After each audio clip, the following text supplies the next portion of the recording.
Alrighty guys, Daddy Gamer here. So Annabelle's finally asleep, so let's get straight into this review of Ryse, Son of Rome, the Xbox One launch exclusive. Another excellent example of how I wait ages to play some games. It's a gift and a curse. Too dangerous to cross here. I promise you the game coming up soon. Start with the graphics. This is the selling point of this game, and it was a perfect choice to show off what the Xbox One could handle graphically at the time of launch. And to this day, it still looks gorgeous. It will make any TV look sexy. What fate is this? Some of its wow factor now that, as there's been many games that really pushed the console to the max. Some have even surpassed this game in terms of looks now. I'm not going to knock it for this, and I can't imagine slide this game into your Xbox on day one and being absolutely blown away by the scale of the beauty of it. Holding up after 2 years is a feat by itself. And its Roman settings to create some amazing imagery, vistas to feast your eyes on, but the bulk of the screen will be filled with fighting and a lot of gore. You will see a lot of blood in this game, throats slit, limbs cut, and a lot of stabbing, and the camera zooms in and slows down to show off this brutal kill in all its glory. The other thing that's being nailed was the water effects. Now I have a little bit of a obsession with water graphics, and Ryse totally scratched my itch. See, all looking picturesque and beautiful. I actually spent about 5 minutes just staring at the water for a while. You actually saw that at the start of this video. So, lastly, another really cool graphical feature I would like to mention is one that I actually didn't notice straight away. As you fight enemies, they actually escape damage. Seeing cuts and slices, you swing your sword. It's a very subtle touch. All the stuff adds up to make a beautiful game to play. A fantastic starting point for gameplay. This section is sadly with the game takes most of the hits. I found the best 2 words to sum this game up is quick time galore. If you're not quick timing, you're probably watching a cutscene or not playing the game at all. Every single encounter with every single enemy will more than likely end in a quick time event in the execution. It does a pretty clever job of indicating the quick time. Instead of having a button flash onto the screen, they have the enemy glow the colour of the button you press, so blue for X and yellow for Y. Combat is the entirety of this game. Killing is the only thing you need to adventure, and unfortunately the combat is pretty simple. Every fight boils down to match the button to the enemy type.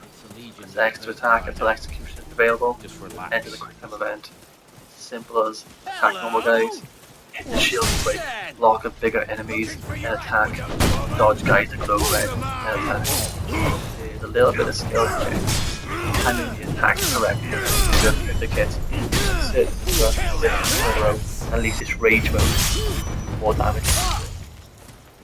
Execution will be the biggest part of the game, but the start is the most interesting part of the combat, and is and you master the guys with the glory of quick time.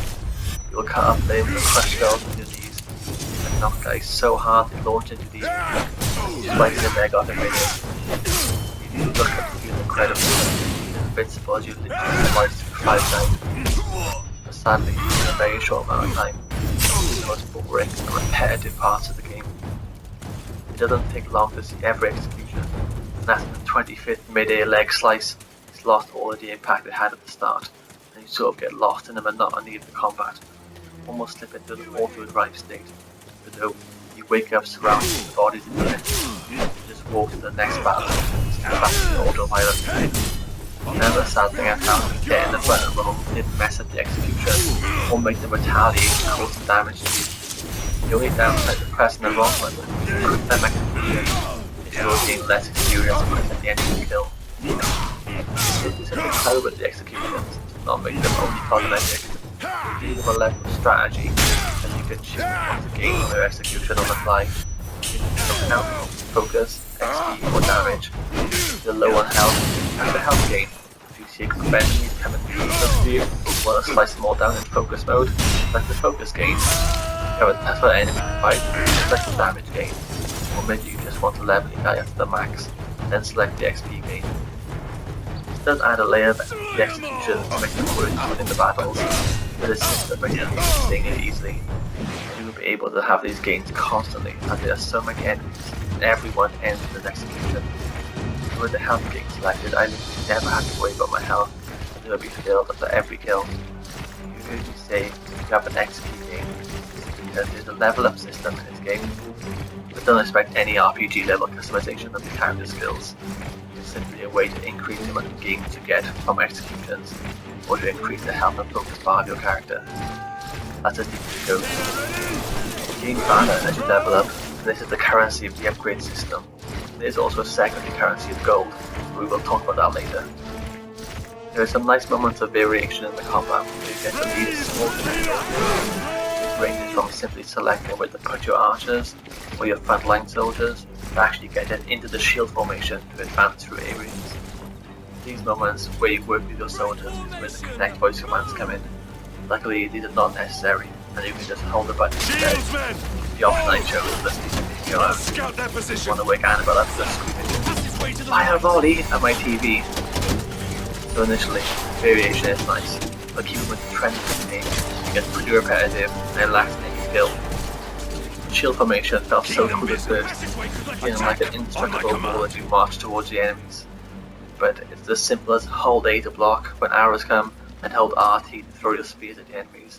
Repeat this until everyone is dead, then advance. Another way to sum up this game is to simply find the glowing thing. All collectibles, interactive objects glow in the world, making the game feel very linear. The only direction is the right way, and if you find somewhere else that looks like an alley or an alcove, it is only there to store a glowing green collectible. To change direction for a bit and talk about something good, the achievements flow in almost as much as the blood does. I got 5 just in the first mission and 4 in a row just for completing the game. So it's a lovely game for all you achievement hunters obsessed with the sound of that ping. Another cool but weird feature of this game is the pause screen. It tells you exactly how much of the game you've done, how much you got left. You always know how close to a chapter ends, how close to the finale of the game you are. Also, you can use the Xbox Smart Glass app in conjunction with this game, and this helps you find all the collectibles in a level and often a little guide for the achievements. It's not real nice to have for you, but it does add the feeling of the creators want to make this game easy and possible for everyone. There's this section on a sad note, the boss battles. They are so boring. Every single one is dodge or counter until there's an opening and attack until dead. Only waiting battles, but then you attack the boss less before they start dodging or blocking again. This boss dodge until they finish their combo, and when you finish off, you get a higher combo on them. In the last boss, you have to dodge until an opening, and you only attack once until you start blocking all your attacks again. I think the boss encounter is incredibly boring, all exactly the same. Next up, the story. The story actually is very interesting and did keep me going in a very short campaign. Although a lot of your game time is taken up by cutscenes. But I was perfectly fine with that, as they were interesting, looked incredible, and acted out very well.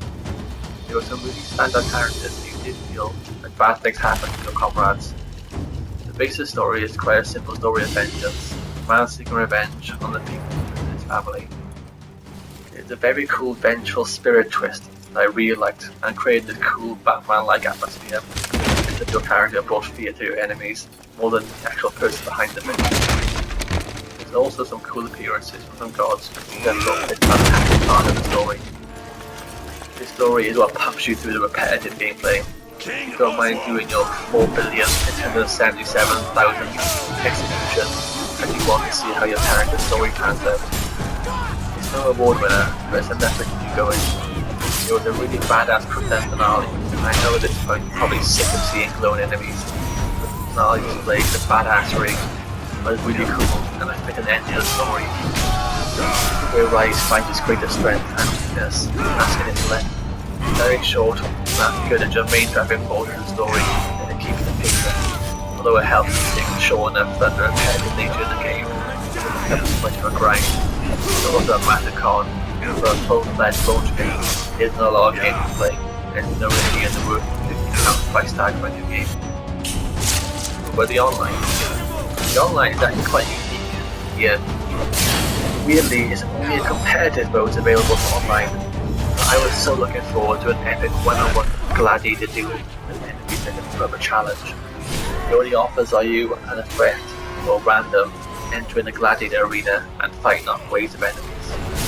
And the gameplay is identical to single player, it suffers the same fate of being very repetitive and getting boring fast. There's also no variety in the modes.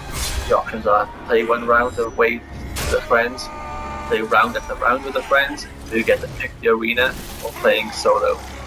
That's it. Online is where you earn that other currency, gold, that I mentioned earlier. You earn it every round, and as you use it to buy packs to get loot and useful items. I didn't see much need for these, as they offer minor differences to your character, as it's pretty easy destroying waves with two of you. Getting stronger just made it a lot easier. A bad thing about the online currency is you not only get it from completing the rounds, you can also buy it with real money. That's right, the dreaded microtransaction.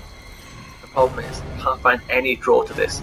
The loot is pretty moot, and it's not play to win, a diverse AI that is very easy to beat. I can't imagine who would ever sink their hard-earned cash into this, so you can bet your bottom dollar hundreds of tryhards did. I only struggle to find matches, but this is probably due to the game being 2 years old. But I was amazed that I did find a few players still rocking on here. I do commend Crytek for taking a crack at a different approach to online play. Sadly, it does get boring, and also no drive to grind through the levels. Your empire needs you. Let's talk about the fun factor. For the first few hours, the levels of enjoyment are insane. The graphics and the amazingly gory and satisfying executions. All this dies down fast, and the game rapidly slips into boredom. It gets reinvigorated when they reintroduce new mechanics with harder enemies, and the soldier commands and formations. But as these are only available at specific moments, and again suffer from the same olds, and they get boring. That then brings us to the online, which I bet you can guess what I'm going to say. It's a very unique twist to online, but gets very repetitive and boring fast. I'm starting to feel like I'm using the word repetitive, and it's getting pretty repetitive. Okay, it's my final verdict. This game is very fun for the first few hours and truly succeeds in making you feel like a badass, a one-man army, a tour de force. But after that initial few hours, your autopilot kicks in and it all becomes you just going in with the motion and following all the glowing things, like some sort of weird rhythm action game. If the Guitar Hero made an action game, this is what it would look like. Okay, let's get real. I know I slammed this game a lot for being repetitive. Don't take all this negativity as me not enjoying this game. I did enjoy it. The game had its amazing first hours. There was a slog in the middle carried through by some little shining moments. And then the ending sections were great, as the story really picked them up gameplay. And the game was so short. The middle slog section was very small, which would never impacted the game unless it became short. The shortness of the story does a lot to subside the monotony. There are some really cool moments in this game, like the first time you march into the shield formation, first double execution, you can kill elephants with a flaming arrow launcher. Not that I did, I just heard it from a friend, that's where. The game has a lot of cool moments, but that's where it ends. It's really cool at first, but then fizzles out. There's a little replay value unless you're into gathering all the collectibles, which in Ryse do offer some really cool prizes, like content art, character bios, and comics, which dig deeper into the story of the Son of Rome. There are highs and lows to this game. Final thoughts I have in this game is the best, but I think it encapsulates this Ryse Son of Rome completely. This entire game is just a built-up tech demo, showed the capabilities of the Xbox One.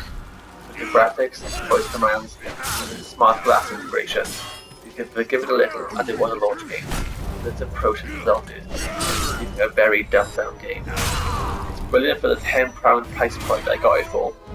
If I got this at the full price, I'd be very disappointed. And this review would be a lot different and would probably be filled with a lot more swear words. To count yourself lucky, I snatched them on the Black Friday bargain.